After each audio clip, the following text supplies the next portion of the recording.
Uma alegria retornar à casa da nossa padroeira, Nossa Senhora de Fátima, e neste momento nós iremos refletir sobre dois aspectos. O primeiro é fazendo uma síntese da nossa vida pascal. Estamos nos encaminhando para o término do tempo pascal. O que nós guardamos, quais foram as travessias que nós fizemos com Jesus Cristo. A propósito, Páscoa é isto, é fazer travessias. O povo hebreu saiu da terra da escravidão para a terra da liberdade. Deixou uma terra de vícios, uma terra de pecados e foi para a terra da liberdade plena em Deus. Estamos celebrando a Virgem Maria, Nossa Senhora de Fátima. E nós meditaremos também sobre um segundo aspecto, que é as bodas de Caná da Galileia. Fazendo a primeira síntese da nossa vida pascal, nós vamos meditar sobre a experiência dos discípulos de Emaús. Em todas as nossas vidas, em nossos corações, vez ou outra, aparece uma sombra, uma escuridão e à qual não podemos pertencer. Por isso que caminhando com o Senhor, que está sempre conosco, ainda que seja como um estranho, ainda que seja como um peregrino, Ele está conosco, aquecendo o nosso coração, iluminando os nossos olhos. Se não fosse a companhia do Senhor, nós não suportaríamos o peso da existência. Se não fosse a presença do Senhor, ninguém neste mundo poderia aquecer o nosso coração. Se não fosse a presença flamejante de Jesus, a nossa vida caminharia à deriva. Estaríamos, portanto, sem direção. Os discípulos de Emaús saíram de Jerusalém. E eu vou relacionar esta saída de Jerusalém com as bodas de Caná. Porque as bodas de Caná ficam onde? Na Galileia, em uma terra pagã. Não fica na Judeia, em Jerusalém. Então, aqueles homens se distanciaram de Jerusalém. Mas é sempre assim. Nós, enquanto igreja, quando não pregamos a mensagem de conversão para nós esperamos a conversão dos outros e a nossa também fica adiada. Nós somos membros de um único corpo. A mensagem que nós, padres, pastores, pregamos deve servir primeiramente para nós. Que pena é um pastor de um coração não convertido. Que pena é um padre de um coração embrutecido, um coração que não sentiu a docilidade do céu, um coração que não sentiu ainda o amor de pertencer a Deus. Quando os nossos pastores não são convertidos, fica muito difícil alcançar os corações dos fiéis. Apesar de que a graça alcança a cada um para além da santidade do sacerdote.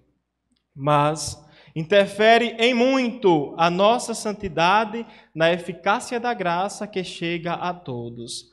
Os discípulos de Emaús, assim como nós, caminhamos vez ou outra, cabisbaixos, desiludidos, tristes e abatidos. E nós precisamos que alguém interrompa o nosso caminho. E este alguém vem justamente para redirecionar os nossos passos. O que é que tem nos deixado hoje, na nossa vida, cabisbaixos, tristes, desiludidos, frustrados? São tantas coisas, são tantas decepções que rasgam o nosso coração e nem sempre nós sabemos recomeçar, porque nem sempre recomeçamos em Jesus Cristo. Vejam, Ele é a única porta de salvação, Ele é a vida. Se nós passarmos por Jesus, pela porta estreita, nós também alcançaremos, por graça, a salvação de Deus. Então, meus irmãos, voltemos a esse distanciamento dos discípulos de Emaús de Jerusalém. Jerusalém era o centro religioso, mas era um centro religioso corrompido, que crucificou Jesus, que maltratou Jesus, que não o aceitou como sendo o Messias, o enviado de Deus, aquele que viria para salvar os homens, para redimir a humanidade, para nos lavar de nossos pecados. Quando nós fechamos o nosso coração, quando nós nos recusamos a aceitar Jesus como Senhor e Salvador da nossa vida, nós expulsamos as pessoas de bem também da nossa vida. Devemos ter muito cuidado com isto. Os discípulos, apesar de terem se encantado tanto com Jesus, saíram de Jerusalém e foram em direção a Emaús, iam relatando nos acontecimentos do caminho aquilo que os angustiava, aquilo que doía em seus corações, e um dizendo ao outro da sua dor. A vida do cristão precisa ser assim. A vida de quem participa de uma comunidade cristã, que é membro do corpo de Cristo, como diz São Paulo, ou como diz o próprio Cristo no Evangelho de João, eu sou a videira, vós sois os ramos. Devemos entender que nós não nos pertencemos, que a vida não nos pertence, que nós não dependemos tão somente das nossas decisões. Quando nós seguimos apenas as nossas razões, apenas os nossos critérios, nós também nos distanciamos das pessoas que têm bondade no coração. Nem temos bondade e ficamos secos, porque nos distanciamos de Jesus, somos ramos cortados da videira e também não contagiamos as pessoas com a bondade. Falta muito isto entre nós. Falta seriedade no nosso ser cristão. Falta mais amor à palavra de nosso Senhor. Percebam, estes homens tristes, abatidos, caminharam em direção a Emaús. Naquele diálogo, alguém os interrompe. Eu comecei falando que nós devemos fazer a nossa síntese pascal, a nossa travessia, daquela experiência de dor que aflige o nosso coração, daquela experiência de luto, daquela ferida que não foi curada, daquele sonho que nós não conseguimos concretizar, daquela experiência que não teve um bom fim, e assim nós precisamos deixar que Jesus seja o nosso companheiro de estrada. Ele, Jesus, o Nazareno, interrompeu o caminho daqueles homens. Mas eles não reconheceram Jesus, que era um peregrino, um estranho para eles. De repente, aquele estranho começa a caminhar com eles. E Jesus pergunta o que eles estão conversando no caminho, e eles dizem: você é o único forasteiro em Jerusalém que não sabe o que aconteceu nos últimos dias. Jesus, o Nazareno, foi morto, foi crucificado e nós esperávamos. Aqui está a conjugação do verbo no pretérito, o verbo esperar. Nós também, às vezes, precisamos dizer isso a Jesus. Nós esperávamos que acontecesse desta forma, mas não aconteceu. Nós esperávamos, Senhor, que o milagre acontecesse ao nosso tempo, mas não aconteceu. Nós até esperávamos que aquela pessoa que rezava tanto, que orava tanto ao Senhor, ficasse curada do seu mal corporal e espiritual, mas não aconteceu e ela partiu para a casa do Pai. Assim é a nossa vida. Nós precisamos rezar essas experiências e devemos dizer destas experiências a Jesus, porque os discípulos de Emaús disseram da sua dor, disseram da sua angústia, disseram da sua frustração. E Jesus vai um pouco mais adiante. Quando Jesus vai mais adiante, Cleófas olha para o outro e diz: não ardia o nosso coração quando ele nos falava pelo caminho. Algumas coisas na nossa vida precisam ser recomeçadas a partir de dentro. Quando a decepção, quando a angústia, quando o choro for uma expressão da sua dor, que você não consegue mais suportar e conter, você precisa chorar as lágrimas da redenção. Você precisa derramar as lágrimas do amor. Vejam, as mesmas lágrimas derramadas pela Virgem Maria diante da dor do seu filho. Maria era uma mulher profundamente empática. Diante da dor do outro, ela chorava. Ela não ridicularizava, ela não ia, enquanto alguns estão sofrendo, como aqui em nosso país, no Rio Grande do Sul, ela não ia ao show de Madonna, mas ela ficava aos pés da cruz, pedindo e contemplando a dor. No silêncio de cada coração, no silêncio de cada vida, nós precisamos também rezar as nossas dores. Rezar o que está dentro do nosso coração. Jesus volta para conversar com os dois discípulos. Eles sentam-se à mesa. Jesus, de repente, reparte o pão. Quando Jesus reparte o pão, eles o reconhecem e dizem: permanece conosco. Já é tarde, a noite já vem. Jesus precisa permanecer em nossa vida. Jesus precisa permanecer em nossa história. Jesus precisa permanecer em nosso coração. nós buscamos tantas permanências transitórias, efêmeras, que entram em nossa vida, machucam o nosso coração, ferem a nossa existência e nós ainda queremos que estas pessoas permaneçam. Jesus senta-se à mesa conosco, aquece o nosso coração, isto é, recapitula a nossa vida, recapitula a nossa história e nos dá um novo sentido para a gente caminhar. Dizia um professor meu, se o nosso coração não arde pela voz de Jesus, pela presença de Jesus, nós não temos força para caminhar na vida. É preciso ter esta prece no coração, uma prece incessante, aquela dos discípulos de Emaús. Inclusive, esta prece ordena os nossos afetos, as nossas paixões desordenadas, as nossas experiências doloridas relacionadas à paixão, aos prazeres. É esta prece que vai ordenar os teus afetos. É esta prece que vai devolver o ordenamento da tua vida. É a prece dos discípulos de Emaús. Senhor, está se fazendo noite, o dia está declinando, a escuridão está vindo sobre mim. Mas tu, Senhor, permanecerás em minha vida. Tu és o Senhor da minha história, tu és o Senhor da minha vida. Esta é a prece que ordena os nossos afetos e as paixões do nosso coração. Permanece conosco, Senhor. A permanência de Cristo basta ao nosso coração. Segundo aspecto, as bodas de Caná da Galileia. Caná ficava a 6 quilômetros de Jerusalém. Maria estava presente na festa. Aqui nós temos as talhas. E as talhas são os objetos principais do relato evangélico sobre as bodas de Caná. Porque a religião de Israel caducou. Aquela religião que louvava tanto a Deus, mas tomavam tanto banho, minha gente, para se purificar por fora e o coração podre. Eis aqui um grande risco, estarmos tão embelezados por fora, mas o conteúdo comprometido, reluzentes demais por fora, mas por dentro o coração está comprometido. O conteúdo às vezes está podre e não deve ser assim. O exterior precisa ser um reflexo do interior, porque nós não conseguimos esconder por muito tempo, com as máscaras que nós colocamos, com as vestes reluzentes que nós vestimos, o que nós somos.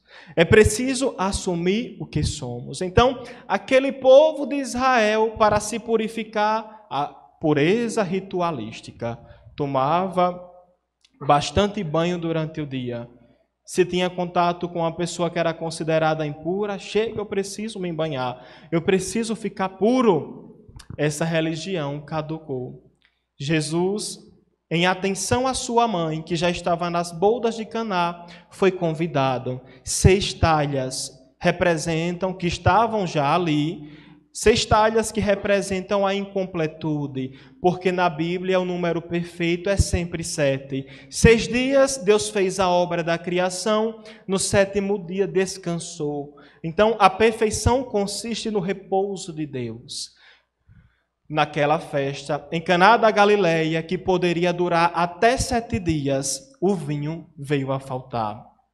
A escassez de vinho era sinal de ridicularização para a família que acolhia os convidados, que proporcionava a festa. Então, Maria se faz presente. E Jesus, em atenção à sua mãe, com os seus discípulos também. As talhas de pedras. Lembrem-se que também Deus colocou nas pedras a sua lei, os seus mandamentos, e entregou a Moisés. A estrutura da religião legalista. O profeta Ezequiel também nos fala sobre isto, corações de pedra. É Jesus quem inaugura a nova e eterna aliança, e naquela cena do casamento em Caná da Galileia, em atenção à sua mãe, e sua mãe em atenção à necessidade do povo, diz: meu filho, eles não têm mais vinho. O vinho para o povo de Israel, para além de ser o aperitivo principal de uma festa, simbolizava a alegria e o amor. Maria se aproximou de Jesus e disse: meu filho, a religião deles caducou. Eles agora seguem a lei pela lei e esqueceram o amor. Quando nós, que estamos seguindo alguma religião, nos esquecemos de amar e ficamos observando apenas a lei pela lei, nós caducamos, nós perecemos, nem nós suportamos o peso da obrigatoriedade. Sendo assim, Maria diante de Jesus, e Jesus lhe diz, mulher. Em 2 momentos, Jesus vai repetir este termo, mulher. O primeiro, na alegria da festa de Caná da Galileia, e o segundo, aos pés da cruz. Em Caná, Maria presente na festa, atenta às necessidades, apresenta as dores do povo ao seu filho, porque Maria, a mulher, é a esposa, isto é, o restante fiel de Israel, que aguarda a vinda do Messias, que espera ansiosamente a salvação do seu povo, porque a promessa para o povo de Israel qual era? Vai vir um Messias, ele vai libertar o povo da escravidão e do jugo dos romanos. Mas pouca gente permaneceu fiel, e muita gente permaneceu com o coração petrificado, não tinha mais sensibilidade para amar a ninguém. Então, Jesus, naquela cena do casamento em Caná da Galileia, diz, as talhas estavam vazias, coloquem água nas talhas, isto é, revigorem as forças de vocês, não fiquem aprisionados à secura da pedra, mas se deixem lavar pelo Espírito Santo, se deixem lavar pela inauguração deste novo reino, se deixem lavar pela presença do Messias que chegou e que está entre vós. Maria representa esta mulher e também a comunidade que permanece ali fiel. O Messias vai chegar. Ainda que todos digam o contrário, nós, esta pequena parcela, vamos aguardar a nossa salvação. Então, meus irmãos e minhas irmãs, a dureza, a frieza da pedra faz com que a gente se torne insensível, às vezes, às dores dos outros.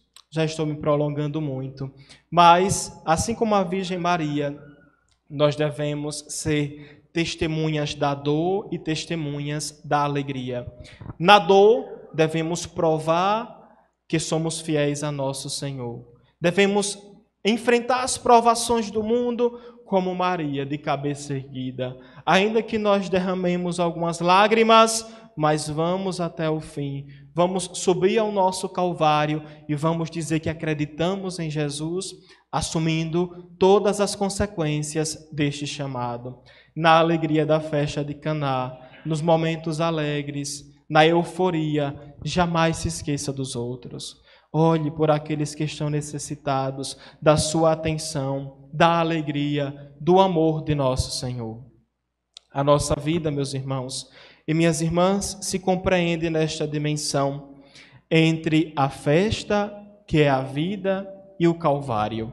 Estamos nós, mas Maria está conosco. Que ela nos devolva a pureza. Às vezes, nós maculamos a nossa pureza por causa dos vícios, por causa das nossas más companhias, porque nós somos teimosos e não damos prioridade à vontade de Deus. Não permitamos jamais que a nossa vontade prevaleça em relação à vontade de Deus. Quando cair, quando errar, todos nós caímos, todos nós falhamos, todos nós somos limitados. Mas não fique na lama. Estenda o seu braço para Jesus e, pela intercessão da Virgem Maria, já peça a Ele que te levante. Não caia, não fique na lama. Quando cair, já estenda o seu braço pedindo o socorro de Jesus Cristo e a intercessão da Virgem Maria. A mulher da festa é a mulher do Calvário. A mulher da dor também é a mulher da alegria.